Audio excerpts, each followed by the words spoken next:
With the engine creating all of that power and all that heat, all the parts internally need to be lubricated. That's why oil is such an important part of the engine. So basically, you have the oil pan here, which is filled with oil. You have an oil pickup tube, which sits down in that oil, and then you have an oil pump, which creates a vacuum in the tube, pulling the oil up through the tube, which then sends through the filter. After the oil has gone through the filter, the oil is going to be pressed up into the crankshaft, and in the crankshaft we have these holes.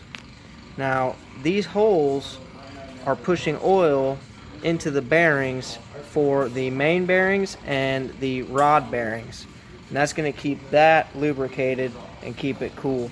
And after it comes through here, it's going to get pushed up through the rod to the bottom of the piston, keeping the piston head cooler too. So then after it gets through there, it's going to go up and to the camshaft, and it's going to go pushed up through the push rods, and after it gets up through the push rods, it's going to lubricate all of the valve stems, the springs, and the rocker arms. And then after it lubricates all that, gravity basically takes place and sends all the oil back into the oil pan for it all to begin again. So here we are looking at a cutaway trainer here, and it's going through the 4 strokes of the engine. We're going to talk about 2 different things here. We're going to talk about the 4 strokes of the engine along with the cooling of the engine. So basically here we're on the exhaust side, and you can see the pistons moving up and down.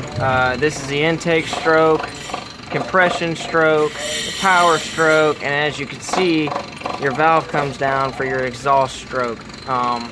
So then the coolant, basically you got your radiator, which the coolant moves through, and you got your fan that blows wind across the radiator, which cools your coolant down.